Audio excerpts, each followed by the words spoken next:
Good morning, all. I'm Debraj, and on behalf of Mehuna Charitable Trust, welcome you all in today's webinar on thalassemia. While many of us may be having a sketchy idea about thalassemia as a disease condition, there are many others who may have not even heard about this dreadful and silent killer. In layman's term, thalassemia is a genetic blood disorder. Since I am neither the right person with expertise on thalassemia, nor I am the principal speaker on this forum, it is an honor for me to introduce Mr. Vinay Shetty, Vice President, Pink Foundation, who has agreed to help us understand thalassemia and ways to mitigate it. Before I hand over the proceedings to Chandrimaji, one of the founder members of Mehuna, I would like to thank Mr. Amar Dighe, our meeting coordinator, for his support in hosting this webinar. Participants are requested to post their queries on the chat board. We will take them up after Mr. Vinay Shetty's speech.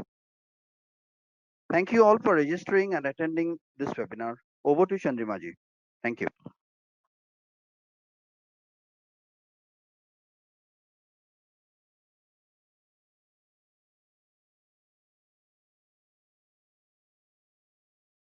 Thank you, Debraji. Good morning to all the participants and Mr. Shetty.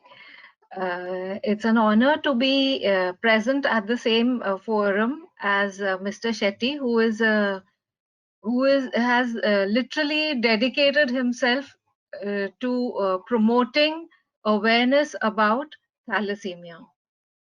Before we go on to the topic of today, I'd like to introduce Mehuna as an organization itself. So, Mehuna is a registered NGO, and our primary objective is to facilitate volunteerism. Now, most of us have felt the need or the desire to do something for society, for the environment, or for our fellow human beings, or for plants and animals, or the waste management system in the society, some aspect of life which has touched us deeply. Now, we believe that for society as a whole to prosper, every human being must contribute in terms of time, effort, and money. Without that, the we have to move forward as a society. Only one section progressing and the other sections being left behind will not lead to a cohesive, happy, prosperous society. Therefore, we have our primary objective is to facilitate volunteerism, where we try to connect individuals to a cause or an NGO where they can best contribute as per their interest, as per their time availability, as per their convictions. On our own activities, I'd like to say that under the Annadan system or Annadan project, we are supplying food bags of groceries consisting of rice, dal, atta, oil, salt, uh, some of the pulses required for the underprivileged or those who have been very badly hit by the recent lockdown. Now, many daily wagers, uh, your construction workers, self-employed people like flower vendors and small-time vendors, their work has been severely affected. Now, they may be working and earning, but not enough to subsist. Therefore, we are providing these food bags, these provision bags, to help them tide over these difficult times, at least for a week or two. We provide these provision bags every fortnight, and depending upon the requirement of the people, they come forward and collect their provisions from us. Obviously, we do not want people to be dependent on this kind of handout. This is just an assistance. We will continue assisting those in need for as long as necessary, but gradually we also plan to help people become self-sufficient, maybe restart their businesses uh, or their profession, or get employment. Uh, those are our long-term objectives. Where the social service is concerned, I'd like to spend a few minutes talking about this. A UNDP research a few years ago revealed that less than 1.5% of the Indian population contributes to social service. Now, this is quite a shocking revelation because we are such a huge nation, and 70% of our population lies below the poverty line. Of course, the government is expected to do a lot for them, and they are doing it. There are many schemes available, many interventions happening, but we as a nation, unless we put in some effort, we put in some expertise, we cannot expect measurable changes.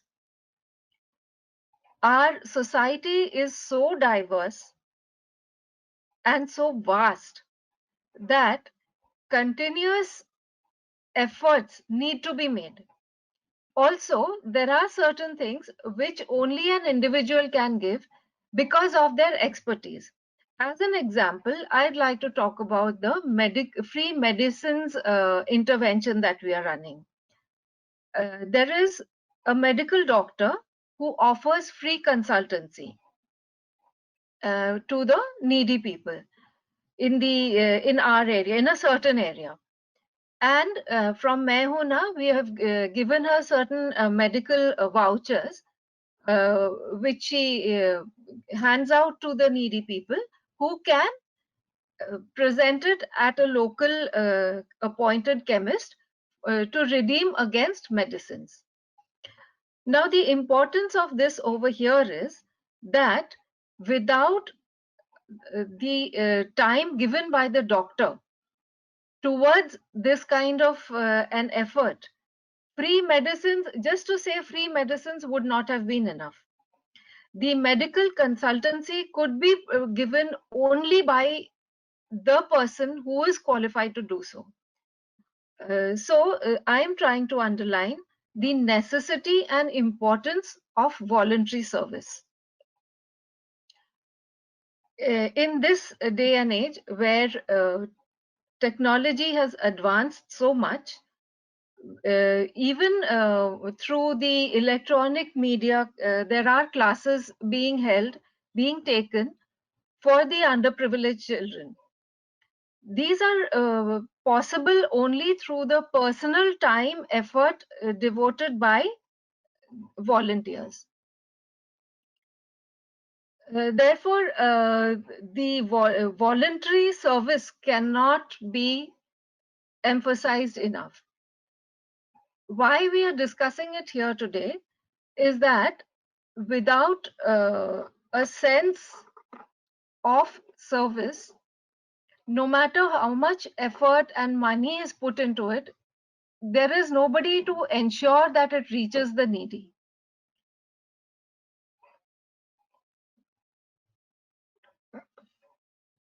Recently, many colleges and educational institutions have also started NSS and other such services as part of the curriculum, where students are encouraged to participate in some voluntary service or some social service. The issue there is that it has to be sustained, and the effort has to be coordinated for best results.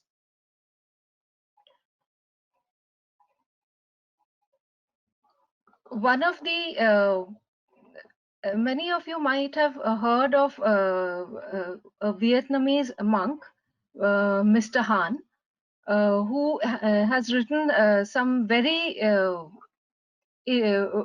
books which have influenced thinking a lot. One of them is about power, the art of power. So there he says that the greatest power that a person has is the power to give. The power to give is the greatest power that we have, and the way we can influence people to change their lives for the better is the greatest happiness that one can receive. Today, in the same spirit of volunteerism, we have Mr. Vinay Shetty, who has dedicated himself to the service of society. He started with organizing blood donation camps even when he was in college.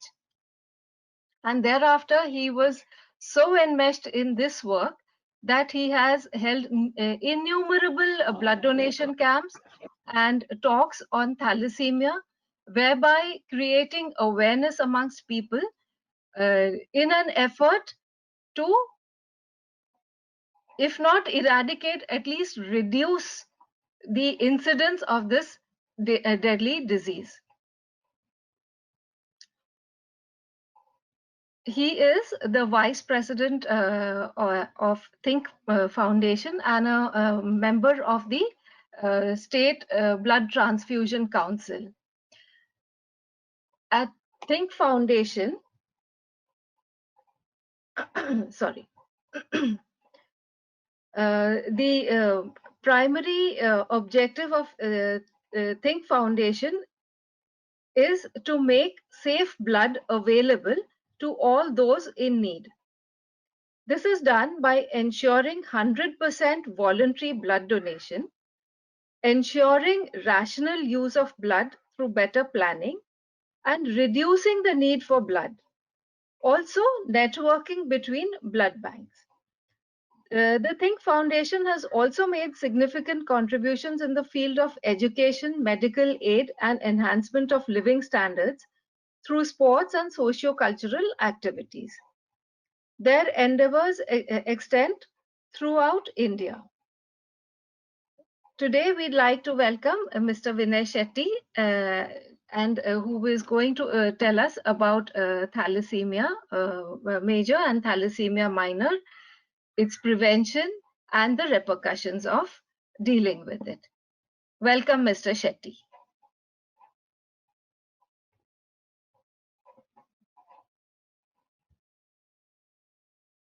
Yeah, thank you, Chandrima. Can I begin now?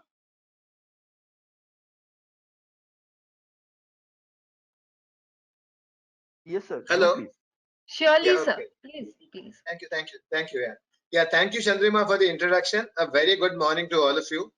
And must say thank you to Mahuna for the excellent work that you're doing and for inviting me to this webinar to talk on a very important subject which people normally neglect, thalassemia. My talk is going to be split into three parts really. One is prevention of thalassemia. The second is care of thalassemia. And the third is cure of thalassemia. And after that, I think I'll leave the house open for questions so that, every person's questions are addressed actually. Now coming to thalassemia, I'll start with prevention. Everybody has heard the word thalassemia, I think. And those who have heard the word thalassemia normally associate it with the child who needs blood. Thalassemia surely is about a child who needs blood, but thalassemia, more importantly, is about healthy youngsters. Thalassemia is about all of us. And to convey this very important message, I'm going to tell you a story. Our country has 150,000 patients of thalassemia major. The story I'm going to tell you is the story of all these 150,000 families. But to be precise, I'll tell you the story of Amar and Madhuri. The names have been changed to protect their privacy, but this is a real life story. Amar was born in a middle class Indian family, healthy baby when he was born, grew up to be a fine young boy, went to school like all of us, participated in every activity in school, whether it was academics or extracurricular, passed out from school with flying colors, got an admission into a good college, and even in college, be it cricket, football, or his academics, he was able to put his energies into everything. Like from school, Amar passed out from college with flying colors. Immediately got a job with a very good company. And even in the organization that he had joined, within a short time, he had earned the respect of his seniors and his subordinates. You can say that Amar has settled in life. Amar is ready for marriage. Let's now look at Madhuri. Similar middle class Indian family background, healthy baby when she was born, grew up to be a fine young girl, went to school like Amar and participated in every activity in school, graduated from school to college. Again in college, be it elocutions, debates, or her academics, she was able to put her energies into everything. Like Amar, Madhuri also passed out from college with very good marks. Immediate concern to her parents, marriage. Amar's parents and Madhuri's parents met. They looked at each other and they felt that Amar and Madhuri are made for each other. But in Indian weddings, we don't take chances. Amar's parents and Madhuri's parents checked with the relatives, checked with the employer, matched horoscopes, checked with friends, at the end of which Amar and Madhuri got married with all the band baja that normally accompanies an Indian wedding. Everybody happy. Amar and Madhuri liked each other very much. The neighbors liked the couple. The two sets of parents very, very happy. Ideal marriage. Went on for 2 years, at the end of which Madhuri delivered their first child. An absolute bundle of joy. Everybody wanted to come and touch the baby, play with the baby. Any excuse, we were passing this way, we thought we'd come and visit you. The child was a major attraction. But this cute little baby, after nearly 4 months, started looking very pale, crying all the time, rejecting the food given to it. Became very obvious to Amar and Madhuri there is some problem with this child. They took the child to the doctor, who, after a series of investigations, told Amar and Madhuri, your child is a thalassemia major. Amar and Madhuri looked at the doctor and said, "Theek hai, thalassemia major, whatever that is. What do you do? What do we do next?" You must remember that Amar and Madhuri are two healthy youngsters who have had nothing going wrong in their lives. Everything has gone clockwork for them. They cannot believe something serious happening to the child. So they asked the doctor, "Theek hai, you said thalassemia major. Do we give the child a tonic, a tablet, an injection, or what?" Doctor says, "Listen to me carefully. Your child is a thalassemia major, which means from now on, for the rest of the life of the child, you will need to keep giving blood to the child. Today, the child is 4 months, 3 months old. The child will need blood every 45 days. The child is 5 years old, every 30 days. The child is 20 years old. Almost every fortnight, the child will need blood. And there is much more to the misery than that, Amar is told. Every time you give blood to the child, you're going to be building up iron in the body of the child. Undesirable iron. The iron will attack the heart, liver, and various organs and ultimately kill the child. So Amar is told this is a situation where if you don't give blood to the child will not survive. You keep on giving blood to the child and don't do anything about the iron, the child will not survive. Amar is told that in order to remove the excess iron, you will need to give an injection to the child every day. That's the time-tested method. An injection in the child, meaning Amar is told every night when the child goes to sleep, we'll have to put a needle in the body of the child. It will be connected to a small infusion pump. The pump has to be switched on just before the child goes to sleep. It will be on through the night. The next morning when the child gets up, the needle is removed. The child brushes his teeth, has his bath, has his breakfast, goes to school, plays in the evening, does homework in the night. सोते time पे फिर से needle in the body. Amar and Madhuri are completely shattered, as you can imagine. Yesterday was paradise for them. Today is absolute hell. They asked the doctor, why did this happen to our child? What went wrong? Did we give some wrong food to the child? Did we bring up the child in the wrong environment? Was there some medicine taken during pregnancy which caused this? Why did this happen to a child? The doctor says there's nothing wrong with the way you brought up the child, but the two of you are responsible for this. You're both thalassemia minor. Immediately, Amar and Madhuri protest and say, how can you call this thalassemia minor? You're perfectly healthy. Have you gone to a proper laboratory and done this test? Are you sure your reports are correct? How can you call this thalassemia minor? The doctor says there's nothing wrong with the reports. There's nothing wrong with the laboratory. The sad fact of the matter is thalassemia minors are normal, healthy people. They'll continue to be healthy. They just don't know. In such a situation, if both partners in the marriage are thalassemia minor, that child can be a thalassemia major, which is what has happened in your case. You're both thalassemia minor. That's why your child is suffering. Amar and Madhuri today have to accept the problem. What's the meaning of accepting the problem? Having to give blood to the child on an average every 15-20 days. Having to worry after the last transfusion. I hope the blood that was given was safe. It can be HIV positive, it can be hepatitis C positive, hepatitis B positive, because in spite of testing the blood, there's something called a window period. And if a donor donates blood during a window period, the virus will not be detected. So they have to worry after giving blood to the child. I hope the blood that was given was safe. Number 3, give an injection to the child over a period of 8 to 10 hours every night. Put together a lot of money to be able to afford the treatment. But in addition to all this, they carry one more misery. The guilt that our ignorance was responsible for the child being a thalassemia major. The two of us did not know we were both thalassemia minor, and that's why a child is suffering now. Moral of the story, every youngster must do a blood test for thalassemia minor. No matter how healthy or unhealthy you are, you must do a blood test for thalassemia minor. Having done the blood test, you may be a minor, you may not be a minor. If you're not a thalassemia minor, forget the subject of thalassemia. The child is born a thalassemia major only if both partners are thalassemia minor. I am not a minor, I am free to marry anybody. But if I am a thalassemia minor, we come to the second moral of the story. Get your partner tested by hook or by crook.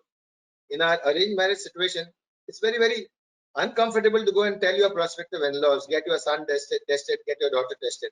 But please remember, we are talking about the life of a future child. We cannot play around with it. Get the partner to do the test by hook or by crook. The partner does a blood test for thalassemia minor. The partner is not a minor. Problem solved. But if the partner is also a thalassemia minor, we come to the third moral of the story. You must realize that your future child can be a thalassemia major. जरूरी नहीं है कि बच्चा major ही होगा if both partners are thalassemia minor. There's a 25% chance. There's a 75% chance the child will not be a major.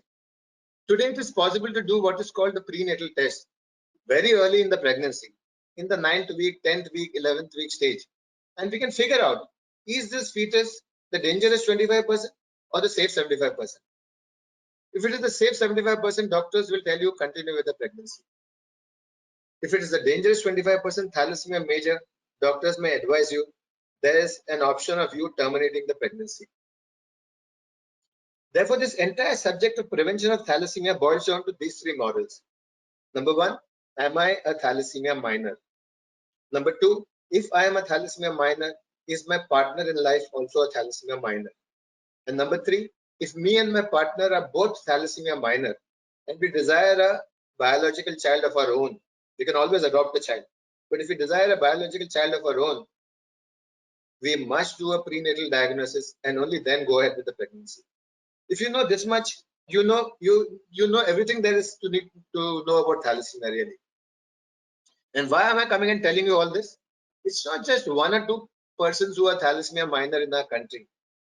An estimated 50 million Indians are thalassemia minor, floating all over the place. I compare them with people walking with a blindfold around their eye. They're walking on top of a mountain. They don't know whether the next step is safe or not. There are these 3 lakh people, 1.5 lakh men, 1.5 lakh women who have given birth to a thalassemia child. They've fallen down the mountain. There's nothing they can do about it. The remaining 50 million people are still walking with a blindfold around their eye. It's important for them to open the blindfold and see, am I walking in safe territory? And for that, everyone needs to do a test for thalassemia minor. There's some very, very famous people all over the world who are thalassemia minor. You must have heard of Pete Sampras. 14 Grand Slam titles. At his time, the best tennis player in the world. Thalassemia minor. Zinedine Zidane. The best football player of his time. Thalassemia minor. Amitabh Bachchan, closer home. Thalassemia minor. Jaya Bachchan, fortunately, is not a thalassemia minor. Problem solved. Everyone needs to do a blood test for thalassemia minor. Unfortunately, there are only two ways of finding out whether you're a thalassemia minor. Number one, by doing a blood test for thalassemia minor. The second way is after giving birth to a thalassemia major child. And unfortunately, most people in India come to know they are thalassemia minor after the child is born a thalassemia major and the harm is already done. Should not happen to anybody. Are there lessons to learn from other countries? Yes. If you look at the prevalence of thalassemia, it's a belt that starts from Italy, Greece, Cyprus, Turkey, Iraq, Iran, Pakistan, India. This whole belt has thalassemia. In India, 4% of the population is thalassemia minor. In Cyprus, 16 to 18% of the population is thalassemia minor. What did the Cyprus government do? They didn't sit on their backsides and blame God finally. They said, let's do something about it. It's a small country and that's why they were successful. They said, when a person applies for a license for marriage, we will ask him, has he done a blood test for thalassemia minor? Has she done a blood test for thalassemia minor? At the time of registering for marriage. By taking that one simple step, they have been able to completely prevent thalassemia major. Today, the youngest thalassemia major child in Cyprus might be about 25 years old, which means in the last 25 years, no births of thalassemia major children in Cyprus. Can we do this in India? Very difficult. Huge population, different communities, different religions, different castes, different creeds. If you make it mandatory for people to do a test for thalassemia minor, people will come out on the streets and say, who are you to tell us what we must do? It cannot become mandatory in India because people will not listen to that. But we must all write on our foreheads, come what may, we will not bring a thalassemia major child into this world. We will do a blood test for thalassemia minor at the first opportunity. And what if you're a thalassemia minor? There's nothing if you're a thalassemia minor. If you divide all the people in the world, categorize them with respect to thalassemia, there are three categories. Thalassemia major. You are born a thalassemia major, you will remain a thalassemia major forever. You need to do a test only once, and that is when you're born. You don't even need to do a test. By the time you're 4 months, 5 months, 6 months old, you get to know you're thalassemia major. The second category of people, thalassemia minor. You're born a thalassemia minor, you'll remain a thalassemia minor forever. You will come to know, like I said earlier, that you're a thalassemia minor only if you do a specific blood test for thalassemia minor or after giving birth to a thalassemia major child. But that status will not change from the time you are born. The third category of people with respect to thalassemia is normal with respect to thalassemia. That is about 96% of the Indian population. You're born normal, you'll remain a normal forever. And this brings us to this very important matter. It means that you need to do a test only once in your lifetime.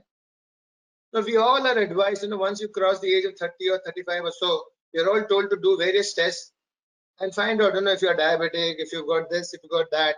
So we all do these tests. And when the reports come, we know that this holds good for now. 5 months down the line, I can get diabetes, I can get any other virus or whatever that is. I need to repeat the test. But in the case of thalassemia minor, you need to just do the test once in your lifetime. And the sad thing is people don't do this test once in their lifetime, and the child is being subjected to a lifetime of misery. Please don't let this happen to anybody. From our point of view as people working in the field of thalassemia, the action points are with respect to thalassemia prevention. Number one, if there is a thalassemia major child already born in the family, we don't want a second child to be born thalassemia major. And we have found that when we go to the interiors all over the country, in the backward areas, we find that there are 2 children who are thalassemia major, sometimes 3 children who are thalassemia major to the same family. So what we have done now is we say that, if you know that some child is thalassemia major, we must counsel the parents and tell them that when you suspect that you're having another child, please call us. Even if you don't have the money, we will ensure that we do a prenatal diagnosis and then tell you whether you should continue the pregnancy or not. That option will be given to you. That is the first step that needs to be taken.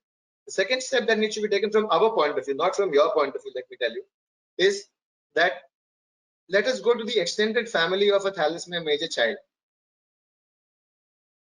His cousins, his brothers, sisters, his uncles, aunts, everybody need to be tested for thalassemia minor.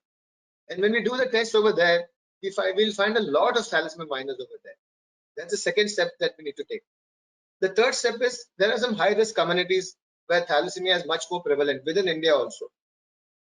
The people living to the northeast of India, northwest of India, sorry, mainly, and some people in the east of India also.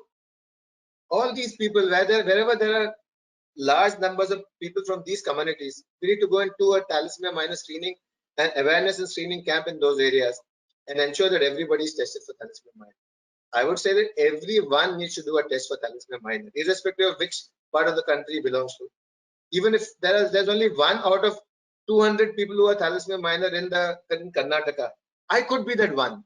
Therefore, everyone needs to do a test for thalassemia minor. Now, coming to what you can do. And of course, there are 2 other action points which are very important.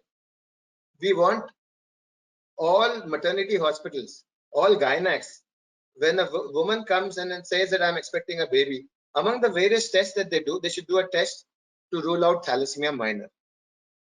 So if the test is done and the lady turns out to be a thalassemia minor, they must call the husband and say, we must get you tested also. And if both of them are thalassemia minor, they must go for a prenatal diagnosis. So the other action point is gynecologists need to be sensitized and told that please include this in your protocol for antenatal care.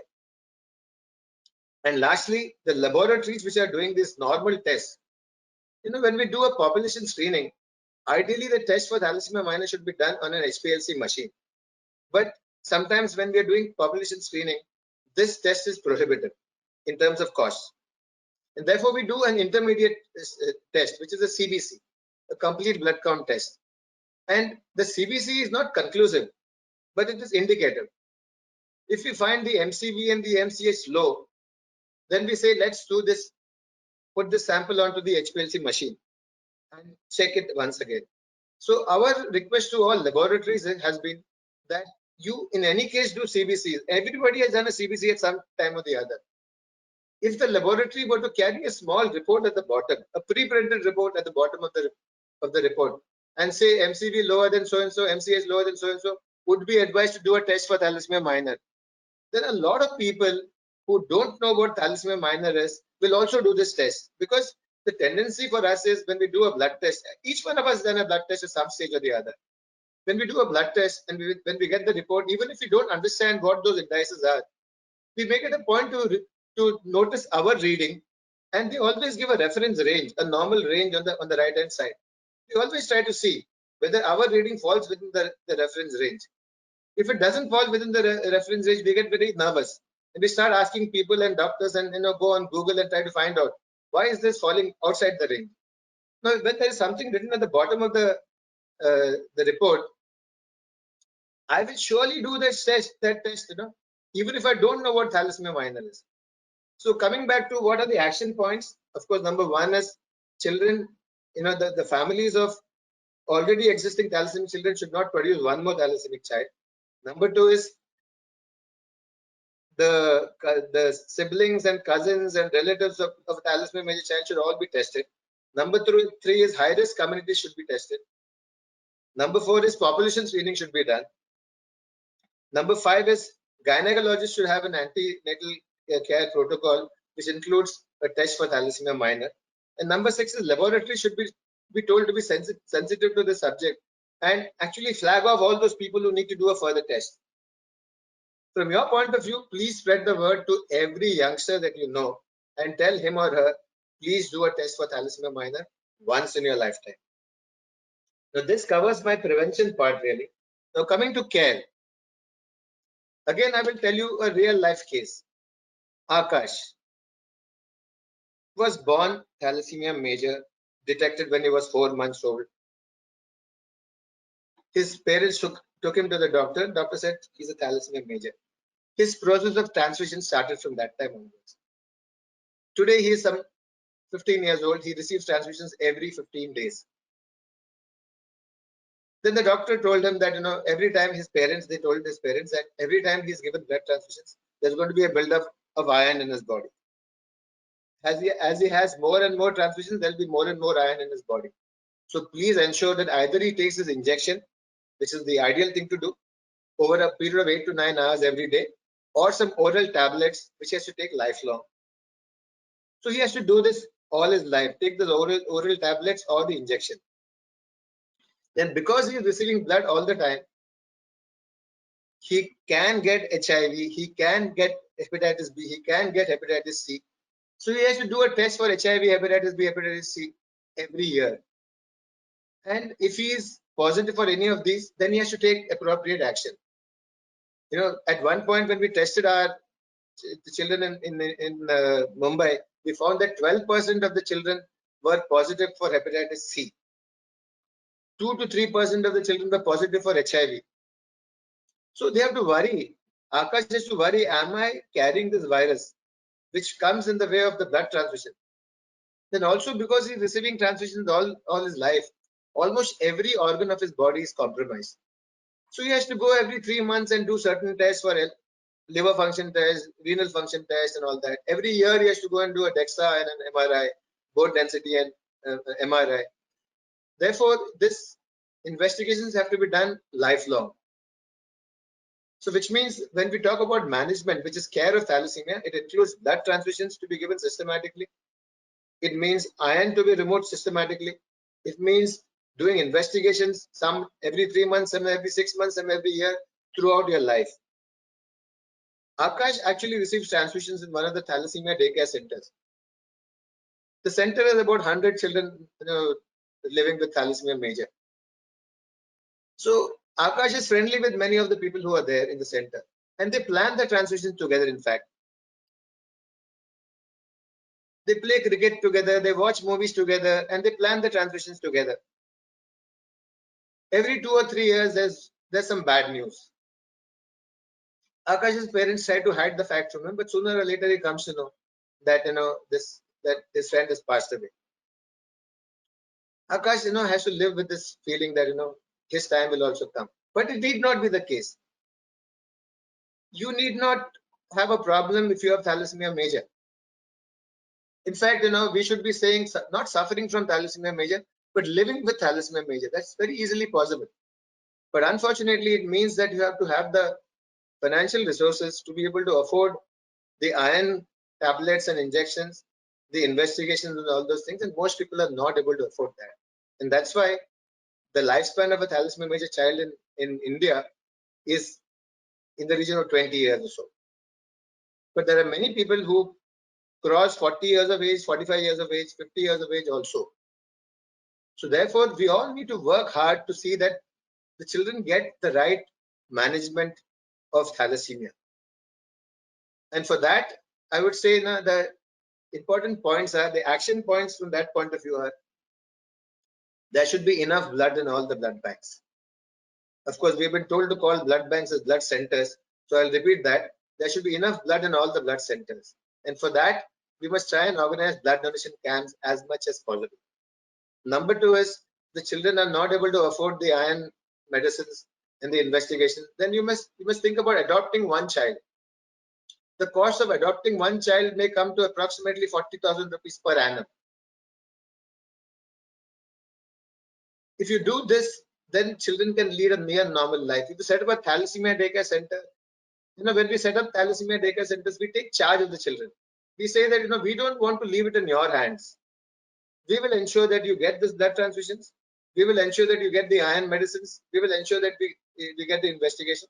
And of course, we have to find out sponsors for that. slowly, and I mean, one of the parallel activities that we've been doing is trying to tell the government that this is your responsibility.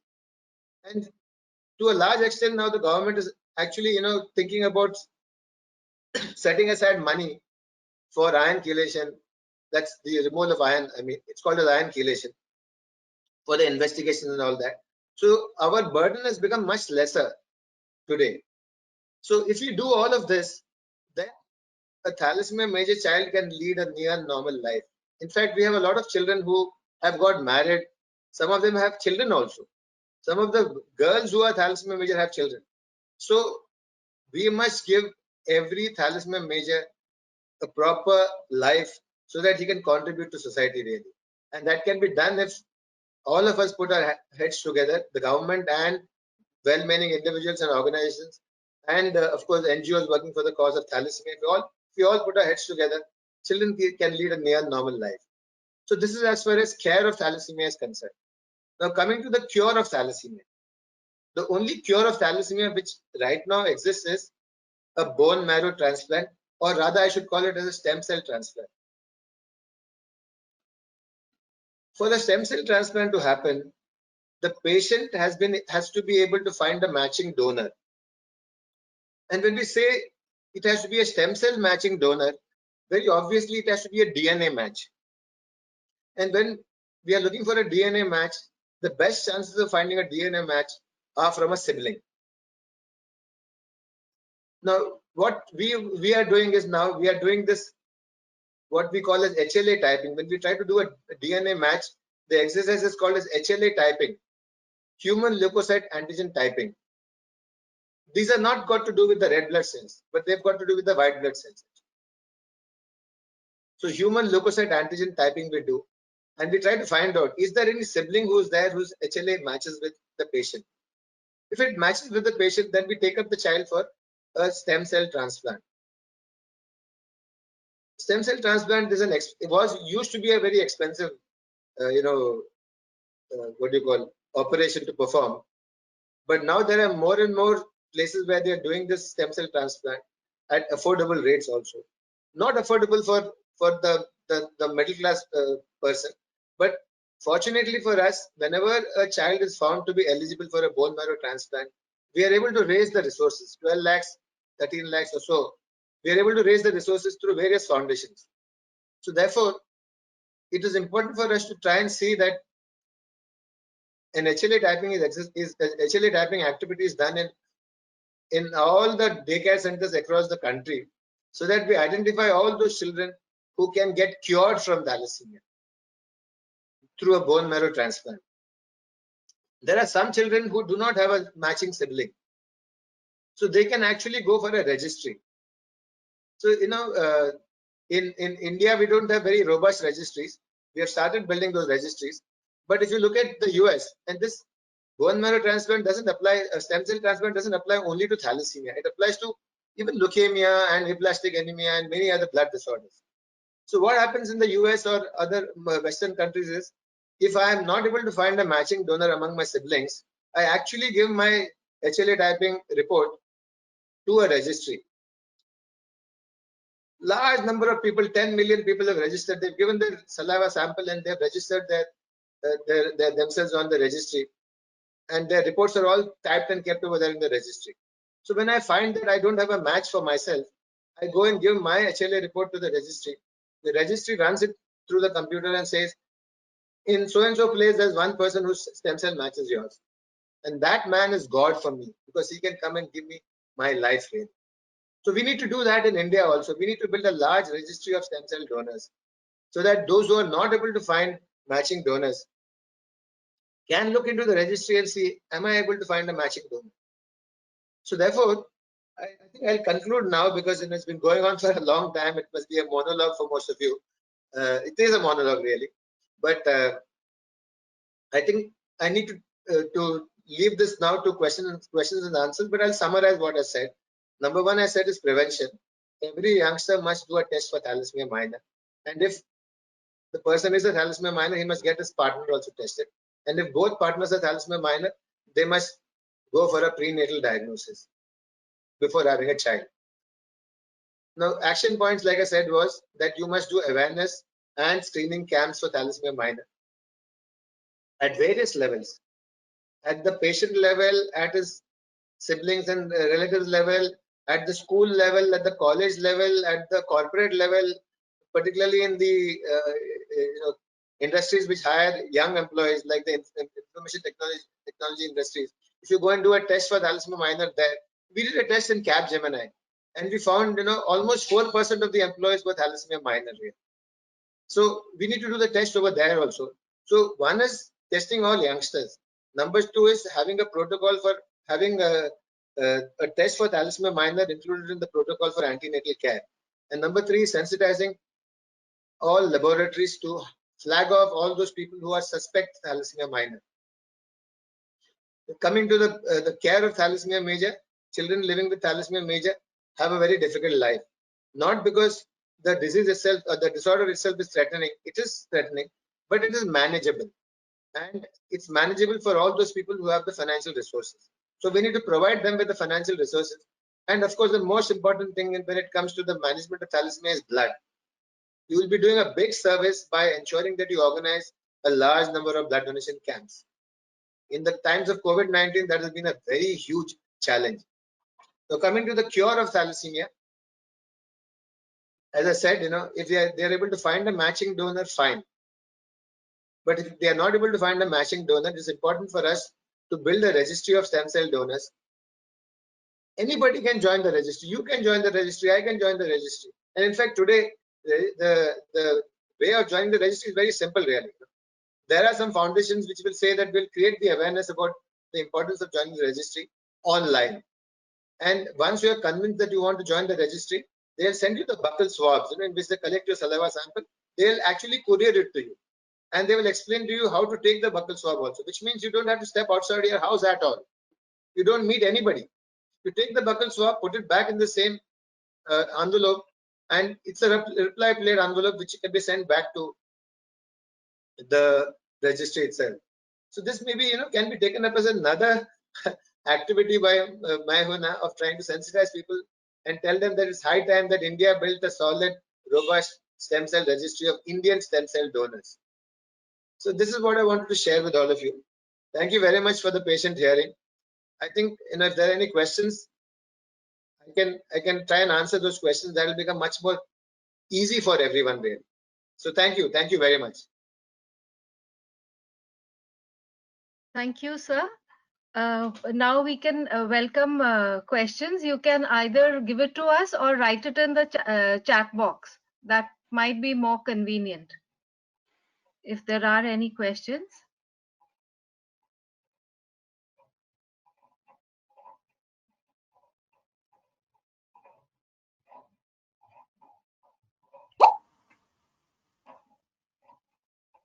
Hello.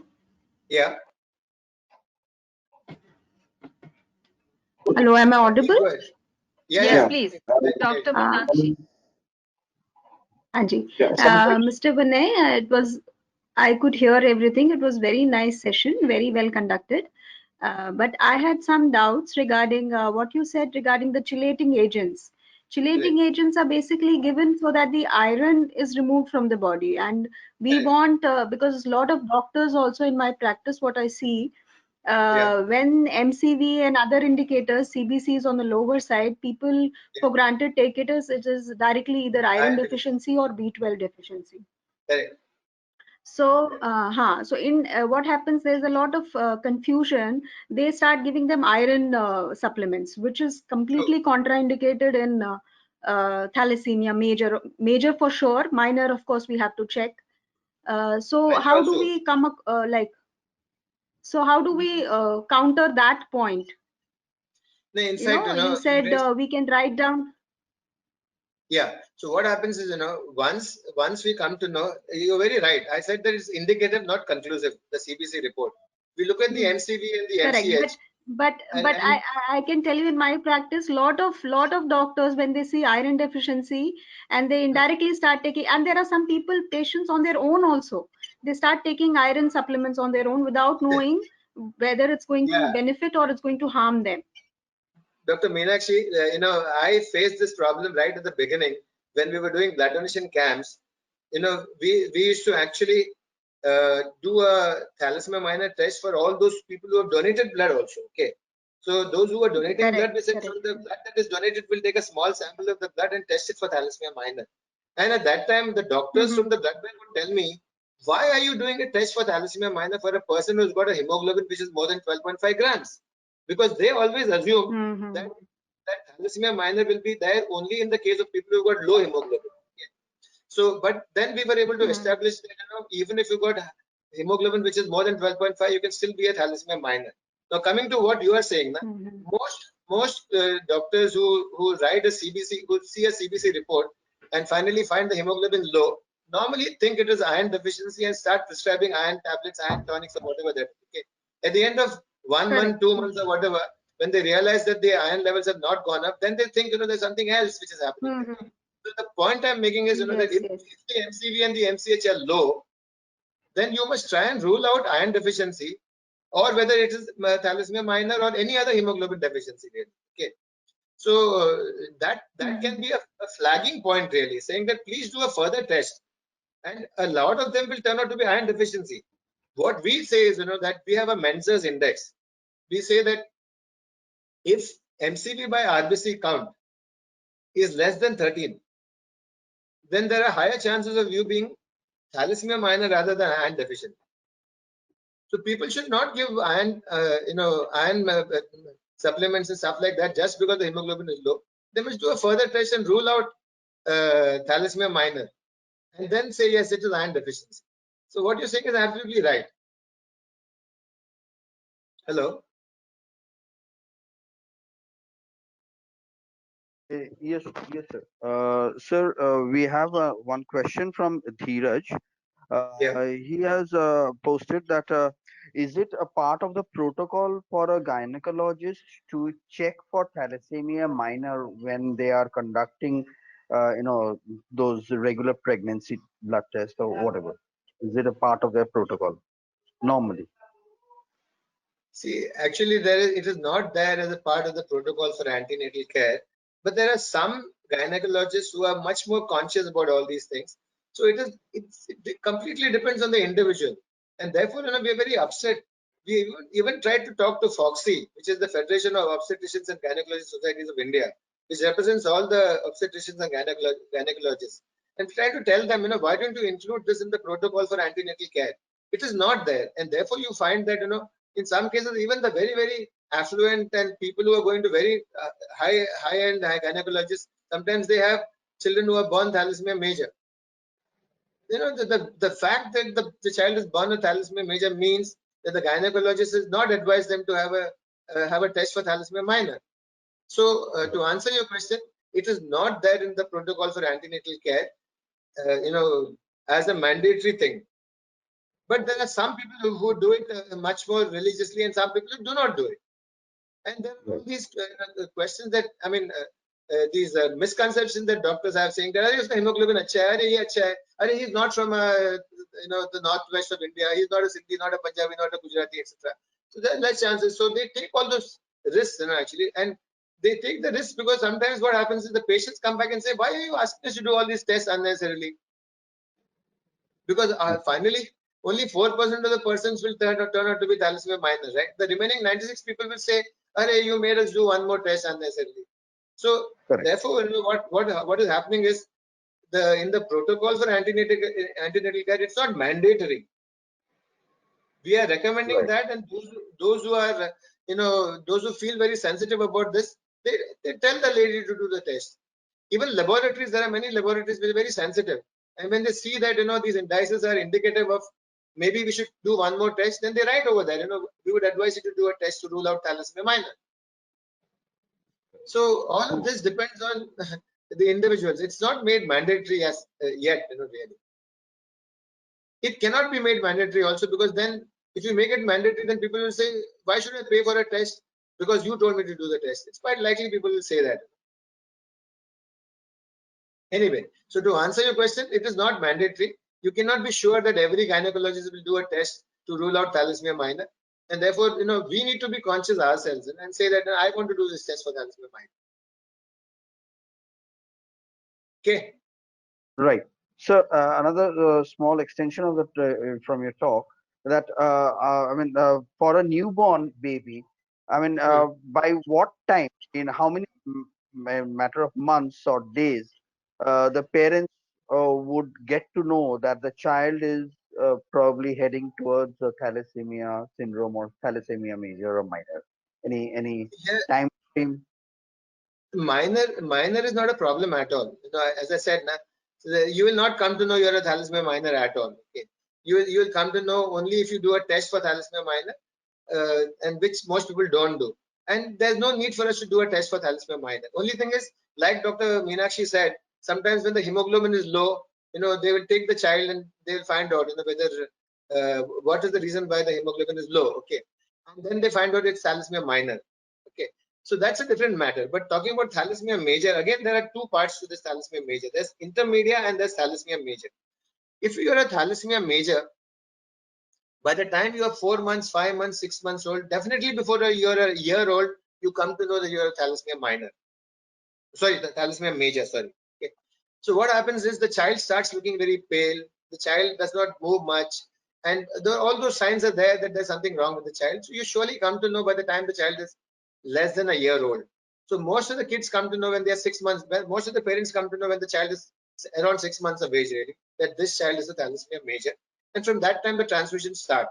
There's another, you know, kind of slightly more easier version of thalassemia major, which is called intermedia, where you probably get to know after 2 years of age also sometimes. Okay, so we don't want to talk about that because then we're getting into too many things actually. But most thalassemia majors are detected before they are a year old. Okay, and the signs are you know, paleness of skin and low activity, because finally hemoglobin is not there in the body. And if hemoglobin is not there in the body, the redness to the skin will not be there, number one. Number two is that your activity levels will go down, because activity level depends on hemoglobin capturing as much oxygen as possible. So paleness of skin and less activity and being prone to infections are signs that the child is thalassemia major. The parents will take the child to the doctor between 3 to 1 year of age, really. Anytime during that period can happen, because there's something called fetal hemoglobin which is there when we are born, and that fetal hemoglobin persists for about 3 to 6 months. And while that fetal hemoglobin is depleted to zero, our adult hemoglobin is getting built up. Our own body's hemoglobin is getting built up. Okay. And by the time the fetal hemoglobin comes down to zero, this has got built up to the desired level. Therefore, in your case and in my case, the fetal hemoglobin has come to zero and the adult hemoglobin has grown to the necessary level. Therefore, we don't even come to know, we don't have any problem at all. In the case of a thalassemia major child, the fetal hemoglobin will come down to zero between 3 to 6 months of age, and it's not able to build its own hemoglobin, and therefore it will start looking very pale. There is no hemoglobin in the body. And as I said, therefore the answer is before the child celebrates his first birthday, you come to know the child is thalassemia major.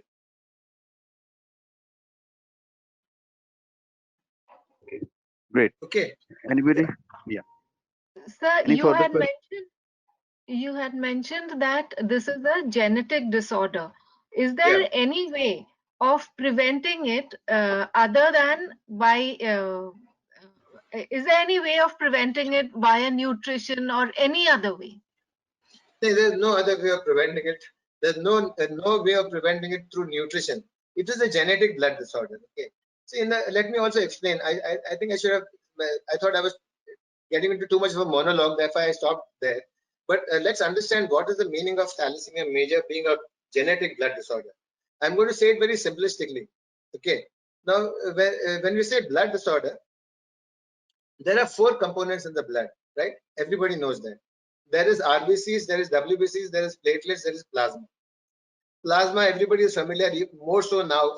It's the carrier, it carries all the nutrients, removes all the waste matter, it carries all a lot of clotting factors, and it also carries all the antibodies, you know, which we are now familiar with thanks to COVID-19. Plasma is the reason why the blood flows. That's one component, nothing to do with thalassemia. Second component that I mentioned was one of the other components that I mentioned was platelets. Platelets play the role of clotting actually. Whenever we get a cut, we start bleeding. After some time, the bleeding stops. Platelets actually go there and form a clot. So very, very important, but nothing to do with thalassemia. The third component of course is WBCs, white blood cells, the defense mechanism of the body, the soldier cells. They swing into action whenever there's a virus, bacteria, etc., and they protect the body. Nothing to do with thalassemia. Therefore, I'm running through all these things. The fourth component is RBCs. RBCs is red blood cells. Whenever people say that I need blood, they need red blood cells actually, because red blood cells contain this very important substance called hemoglobin. Hemoglobin again is divided into heme and globin. Heme is iron and globin is a protein. When hemoglobin is low, in most cases it is because of heme being low, and therefore people jump to the conclusion that it is iron deficiency. Heme is iron, right? Iron deficiency. And iron deficiency, if it is there, we can actually to a certain extent compensate for it through medication, through diet really, okay, and all those things. But when globin is not getting formed, there's no way that you can substitute that. Therefore, there is no globin in the body. There's no hemoglobin, therefore, and therefore the RBCs get destroyed very early, as soon as they come out of the bone marrow. And therefore, we can actually say, when we say it's a blood disorder, it's a disorder which concerns the globin, which is a part of the hemoglobin, which is a part of the RBCs, which is a part of blood. But thalassemia is also defined as a genetic blood disorder. Genetic. Now, I'm going to say it not in the normal doctor's language, but in layman's terms really. Genetic actually means that for every function that the body performs and for every physical characteristic of the body, there are two genes.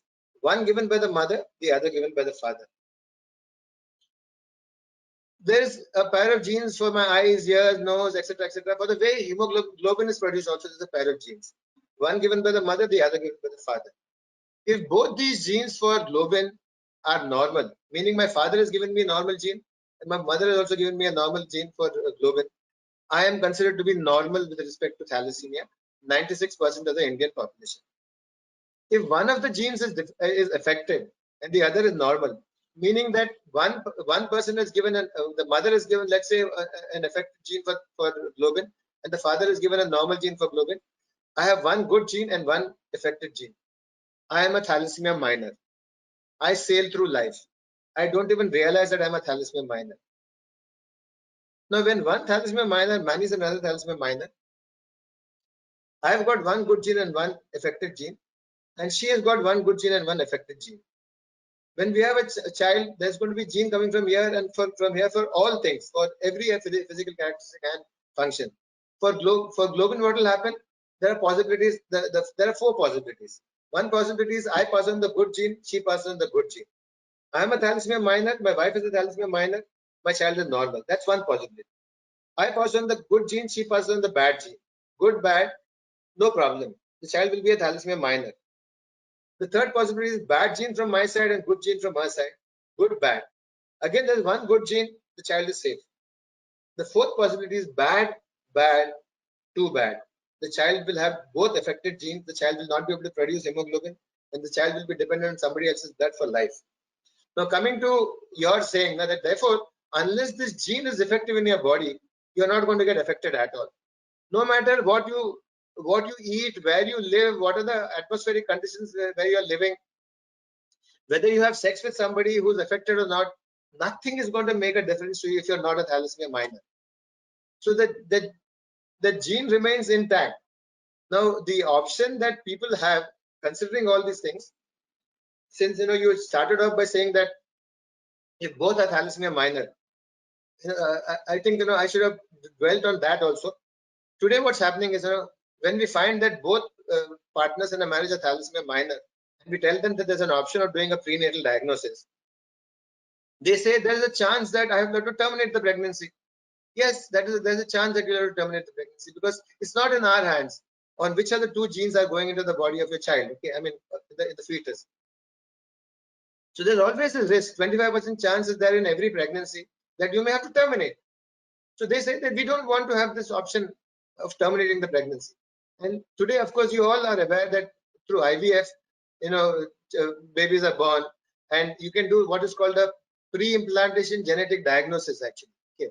So what we advise such couples who don't want to go for a prenatal diagnosis and having to terminate the pregnancy, we say you have an option of going for an IVF. And while you're doing the IVF, you can actually do a pre-implantation genetic diagnosis even before implanting the thing in the womb of the woman. We can actually do a diagnosis and find out, is it this good or the good bad or the bad good or the bad bad. If it's a bad bad, avoid carrying that child at all in the first place. Don't implant it at all. Therefore, through IVF and PGD, pre-implantation genetic diagnosis, you can actually avoid having to terminate a pregnancy. But you will have to go for an IVF. So that's what I wanted to share with you. Any other questions here? So Chandrima, I hope that satisfies you. Yes, sir. Thank you. So, So there's one more the- question. Yeah. yeah, Chandrima ji, you can take about that question. Go Yeah, ahead. yeah. So someone is asking, Dr. Meenakshi is asking, for BT, do parents need to arrange blood every time, or there is a possibility that it could be arranged without exchange? See, the situation now is very different actually. We have never asked a child to arrange blood. As Think Foundation, we believe that it's a responsibility of our society as such and the State Blood Transfusion Council to ensure that blood is always there in the blood banks. And that's why we don't believe in asking any patient to organize a donor. Forget thalassemia major, any patient. So among the 2,400 children who are there in Mumbai, almost 2,200 children are receiving transfusions in various centers with which we are attached. And none of them is asked to actually organize for a donor ever. However, during COVID-19, the situation has changed a little bit.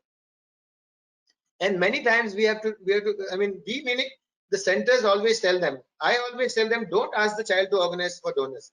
If the child is a donor, let him go and donate blood wherever he wants, not because he wants blood. Okay.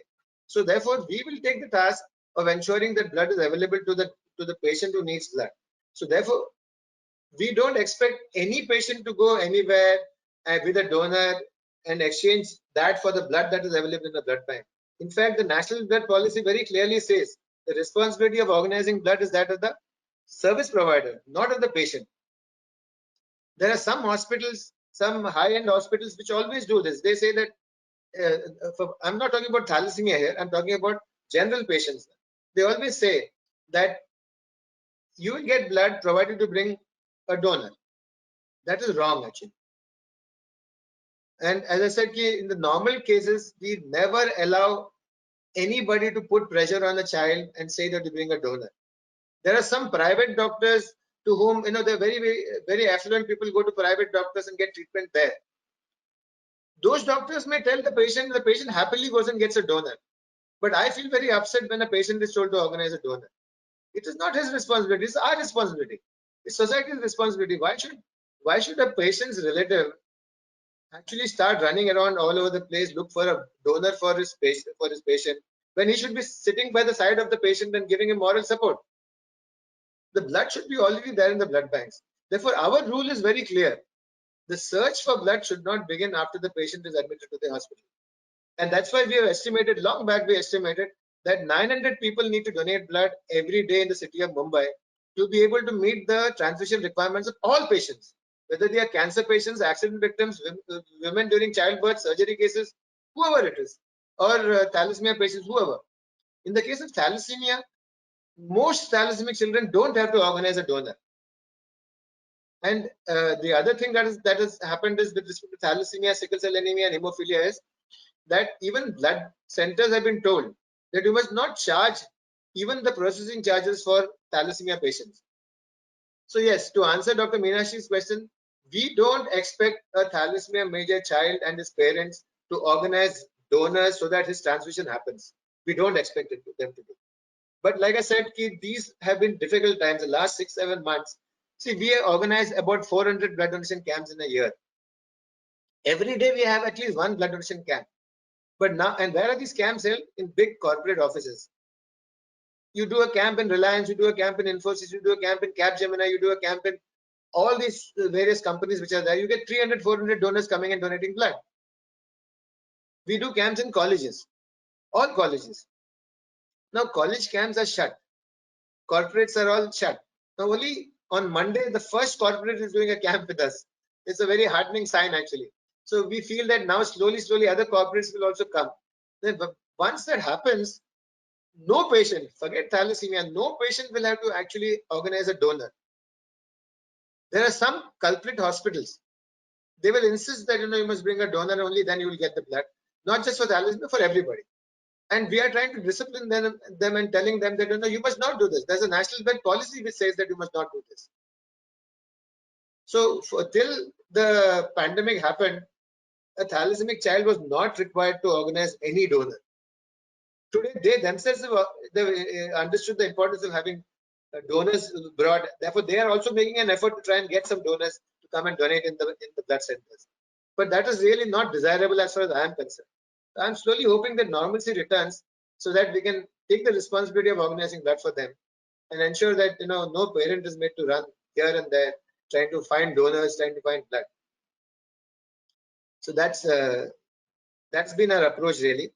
We should not wait for a patient to get admitted to the hospital. We should ensure that the blood is already there in the hospital. And I don't believe in a registry of donors at all. I don't have a registry of donors. I tell everybody that a registry of donors is actually preventing the donor from donating blood, because the person who is registered on the registry thinks, when I get a call, I will go and donate blood. Why should I wait for a call? I should go and donate blood when the 3 months are over from the last donation, by going to the nearest place and going and donating blood. Because whoever gets the blood, for him it is life-saving. And there's nothing else that we can do with that blood. No? So I find that there are many registries which are there, where thousands and thousands of people are there. And if you call them, you'll find that almost 95% of them have not donated blood in the last 1 year. What are they doing? They're waiting for a call. So anyway, basically, we don't want the responsibility on the patients. Thalassemia for sure, and all other patients also. They should not be responsible for organizing blood for themselves actually. It's our responsibility. And that's what we have been doing. In fact, even through the lockdown and through this past 6-7 months, most children have been able to get the blood because we organize blood donation camps through various sources actually. When I say we, I say the whole city organized blood donation camps. There were religious institutions, there were other people, there are political parties, and there are residential areas where we've done small camps. The reason for doing the camps is that we should not force these children to go somewhere and look for a donor. The responsibility is ours. Okay, thank you. Thank you, sir. Are there any other questions, any other queries regarding this? Yeah, I have a query in case I can be permitted. Sure, go ahead. Dr. Vinay, first of all, thanks a lot for giving us the information related to this disease. I'm sorry I joined in a little bit late, so I might have missed the question's answer in case it was addressed. But I would like to know that is there any way by which layman can avoid getting this disease? Like, is it like it just happens, or are there any preventive measures which can be taken by a human being to avoid it? Yeah, okay. I'll just summarize what I said in my talk, half an hour long talk that I gave before you joined in. I will say that I'm extremely sorry I missed it. No problem. I'll put it this way. There are 2,400 children living with thalassemia major in the city of Mumbai. Okay, they need blood transfusions on an average every 15 days throughout their lives. They lead a very difficult life. Why was the child born a thalassemia major? Only because the father and the mother were both thalassemia minor. Why did they not find out that they were thalassemia minor? There's nothing wrong with being a thalassemia minor. Most thalassemia minors are normal, healthy people. They will continue to be healthy. They just don't know. How many such people are there in the country who are thalassemia minor? 50 million Indians are thalassemia minor, estimated. You could be a minor. The people who are there in this webinar, many of them could be thalassemia minors. You would not know about it. And if you don't marry another minor, it doesn't make a difference to you. Among the 50 million people, the most famous name is Amitabh Bachchan in India. Thanks to Jaya Bachchan not being a thalassemia minor, they don't have any problem of their offspring having this disorder.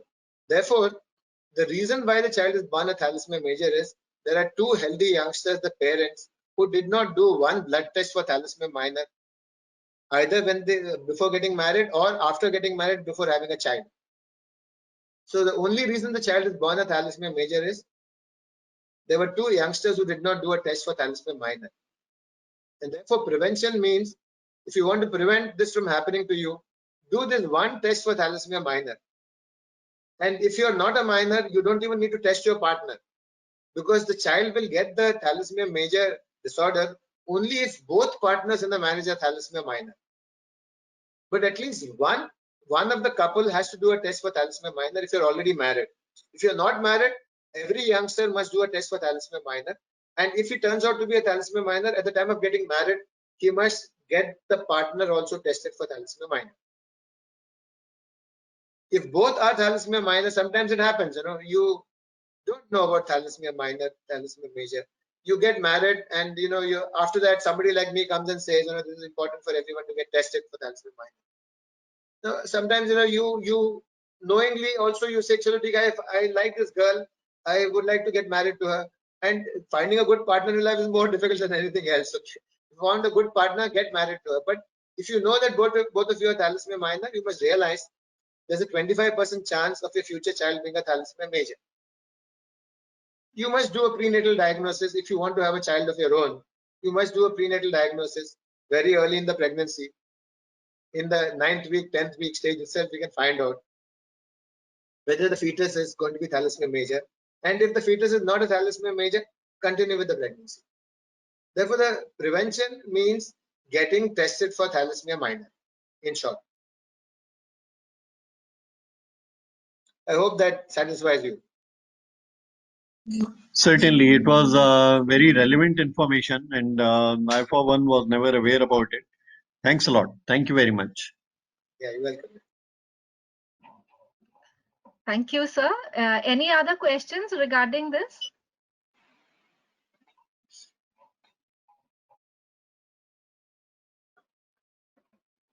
I'll just quickly recap the conference, the webinar for today. And if there are still more questions, Mr. Shetty is available with us to answer any queries.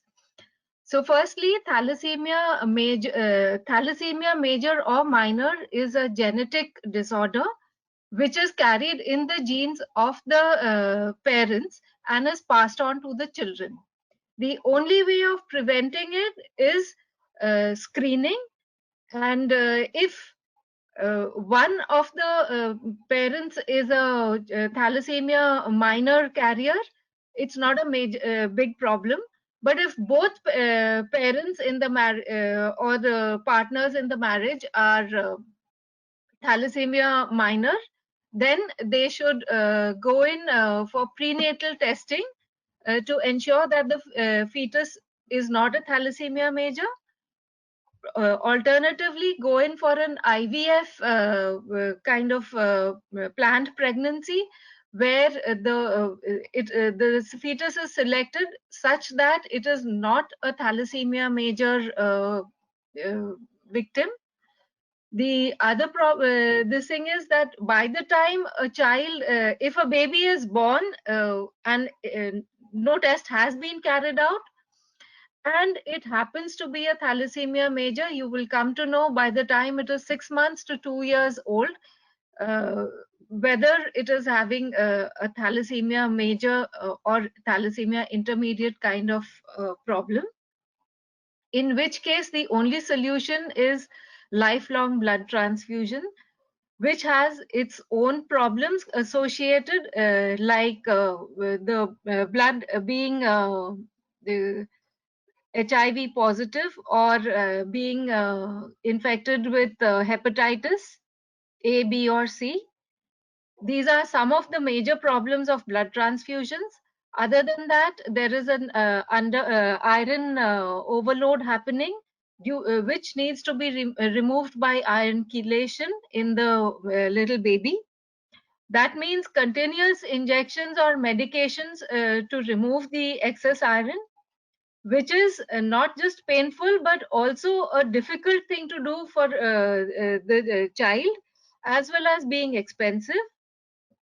The only permanent solution is or cure to thalassemia major is stem cell transfusion, you said, sir? Transfer or bone marrow transplant. And these are that's the only permanent solution.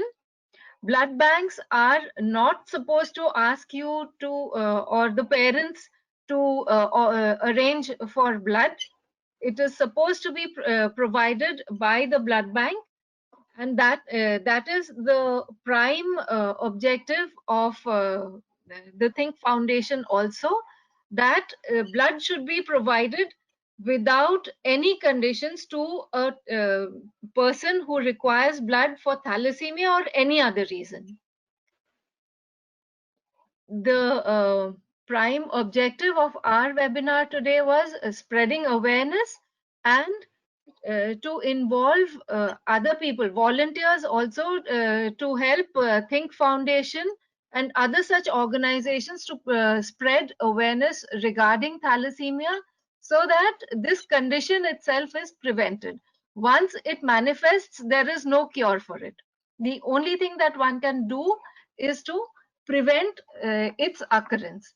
Some countries like Cyprus have been able to prevent the occurrence of thalassemia, even though the incidence was much higher. But in a vast population like India, it is really not possible. But even 4% of the population being affected is a huge number and is not insignificant. Hence, steps need to be taken. We'd like to thank Mr. Shetty for his valuable time and immense information that he has given us today. I'd like to thank all the participants for their time, participation, and their action in this regard, in the prevention and spreading awareness about thalassemia. Thank you, sir. I'll just add a little bit there. Hello, if you don't mind. Yes. Yes. Hello. Then I'm Yes, saying sir. with respect to management of thalassemia, blood transfusion is very important, like you said. But the next most important thing actually is the iron chelation. Okay, blood is available to most children all across the country, really. But what is important is they should actually maintain the pre-transfusion hemoglobin above 9 grams, really, which is not done in many cases. But the second thing, which is the iron chelation, is very, very important, because most fatalities that happen with thalassemia children happen due to iron overload. Okay, the transmission transmitted infections like HIV, hepatitis B, hepatitis C are also very important. But we now know that there are medicines available to take care of hepatitis C, hepatitis B. Also, HIV also can be, retroviral treatments can be done. But the iron overload is the significantly large problem that thalassemia children have actually. Anyway, so that's what I just wanted to correct, because in the order of priorities, blood has to be given first, and the next most important thing, which is the main reason for fatalities among thalassemia children, is iron overload. If you're not able to control the iron, then the child is going to, even while he's alive, is going to live a very, very kind of morbid life, really. Anyway, that's okay. So go ahead, Chandrima, go ahead. Yes, sir. Thank you, sir. Yes, we are very grateful to you, sir, for giving us so much of information and first-hand experience, because most of the times one doesn't bother about these kinds of eventualities unless one has suddenly to face them. I hope nobody here needs to face such an eventuality. And thanks to Mr. Shetty's information and insights, we will all be able to prevent our future generations from dealing with such deadly conditions. Thanks again. Over to you, Debrajji. Uh, thank you, sir. That was really very thoughtful of you, and to share your expert comments on this dreadful disease condition.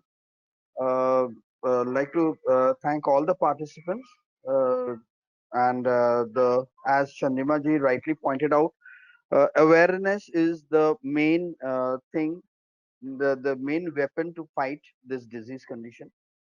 Thanks a lot. Thank you once again for joining this session of webinar. And Mehuna will be conducting such webinars in future on various other topics, and we look forward for your active participation.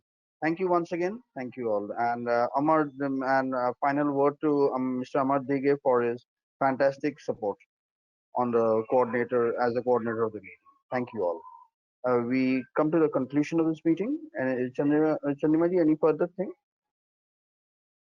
If there are any questions, or if anyone would like to volunteer with any of our projects, please do write into us at contact us at mehuna.org, from where the meeting link has been forwarded to all the participants. Thanks.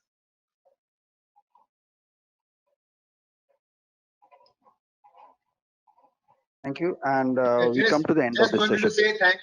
Just wanted to say thank you to all of you for having me here and giving me an opportunity to talk about thalassemia. Thank you very much to everyone. It was our pleasure, sir. Thank you, sir. Thank you very much. Thanks a lot. Yes, sir.